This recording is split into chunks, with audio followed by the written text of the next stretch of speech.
And this first one is a comment from the Podcastage YouTube channel, actually. And I did respond to this, but I want to share it with you here because I think it's important to talk about. But I am going to blur the guy's name. I don't want him getting credit. I don't want him selling you stuff.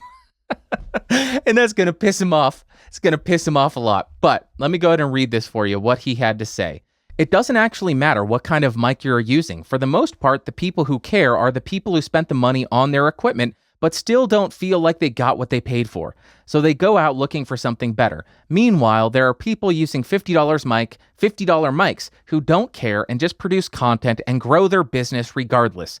One of the biggest challenges to getting started is all the garbage floating around, from SEO tactics to how to create video, thumbnail, or God knows what else, the right way, to comparing X review to Y review, to realizing that online reviews are not that thorough and you never seem to get what you expect. Just forget all of that. Get what you need, record, set up your website, set up your product page, improve as you learn and grow. If you sit and watch 100 different microphone reviews and try to debate whether the Yeti is worthwhile or whether you should pay $1,000 for a pro setup, you're just not going to be getting anything done, and you're going to waste a lot of money. So first off, Person X, how dare you? How dare you imply that my channel is not the greatest thing ever? How dare you? Oh my God, but I disagree with quite a few things that you said here, but I do agree with you on some points, and I will point those out right now. No pun intended. Some people do use their gear search as an excuse to not create content.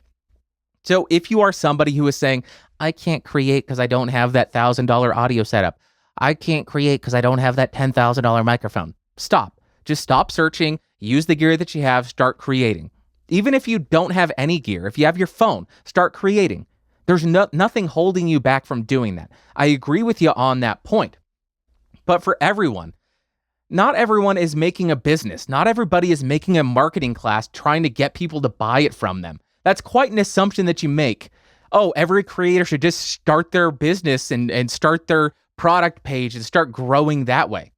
That's quite an assumption that you make there. So stating that something is worthless because you don't enjoy it or it doesn't fit into your personal use case, that seems a little bit silly to me. I'm not going to go out and say, oh, all gaming videos are stupid. It's a waste of your time. It's a waste of your money. Why do you want to make that content? Just because I don't care for it, I'm not going to talk down to people who enjoy it or make it. That's stupid. That's a stupid way. It's a waste of your time and energy. Maybe responding to this is a waste of my time and energy. I don't care. I got to fill this podcast up. So let's jump to actually what I wanted to talk about with this. Do microphones matter? I'm going to go ahead and give you a very controversial answer and say, for the most part, no, they don't matter. And why I say that is, as long as your audio is not painful to listen to and it's not so bad that it's distracting, the microphone is not going to matter for the majority of your audience. Very few people are going to be listening or watching and say, oh my God, I'm so glad that Bandrew spent $1,000 on a microphone because that's so much better sounding. Nobody's comparing your videos A-B. They're just listening from episode to episode or from video to video. They really very rarely care about your audio quality. So in that sense, no, microphones don't matter as long as your audio is decent enough to not distract from what you're trying to convey in your podcast or in your video. However, it is for the creator striving to create the highest quality podcast or highest production quality that they can and offer the best experience for their viewer or listener, even if the listener does not notice. That's something that I personally do. I've made a lot of minor changes in the background of my production, and I do share it because I think there's some value in that. But I don't think if anybody were to just jump in, they'd say, oh my God, that minor change to the compression that he did last week really made this a better experience for me. But in my opinion, it is making an ultimately better experience for the listener.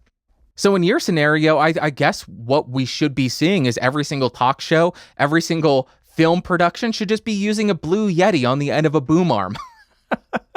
I can imagine that. Alan, I know you're just freaking out right now. Just imagine using a Blue Yeti on the end of a boom arm. But I did want to point that out. Microphones don't really matter It is good to try to provide your listener and your viewer the best experience, and there's nothing wrong with being an audiophile and enjoying it. I think that's another thing that this commenter completely ignored. There's such a large group of people who love audio and get so much fun out of researching different audio gear and find, oh, that sounds really neat how they voiced that one, or how they changed the specs for this upgraded version. There's a lot of fun stuff there. So saying, oh, this is such a dumb hobby, you're an idiot for liking it. Get out of town. But now, on to the point that watching reviews is a waste of time. That's just nonsense, man. You're such a dope. That is such a dumb thing to say.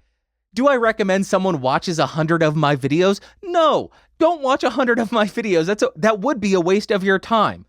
But if someone saves money for months, just mowing lawns, earning $4 or $5 a pop, and they finally save up to get a microphone so they can start making their videos, oh my God, I'm so excited. I have $100. I can finally go buy a microphone. Why would you imply that it's stupid to go watch people's reviews of products, read reviews on Amazon, read reviews on Best Buy, and find, oh, well, you know what? This product I was going to buy is a waste of my money. It's a Razer microphone, so I would have spent all my money, been very disappointed, and my audio quality would have been painful to listen to. I don't think there is anything wrong with somebody having some hard-earned money, knowing that this is going to be one of their only purchases, and saying, I'm going to research it to make sure I am getting the best for my money, so I don't end up getting screwed. I don't think there's anything wrong with that. That is such a silly thing to imply. Oh, if you watch a bunch of reviews, it's a waste of your time. Just go make your product page and sell stuff. What a dumb thing to say. I'm done. I'm wasting my time. I'm wasting your time. And I'm giving this dope time that he doesn't deserve. And I'm sure he's going to comment on this, so whatever.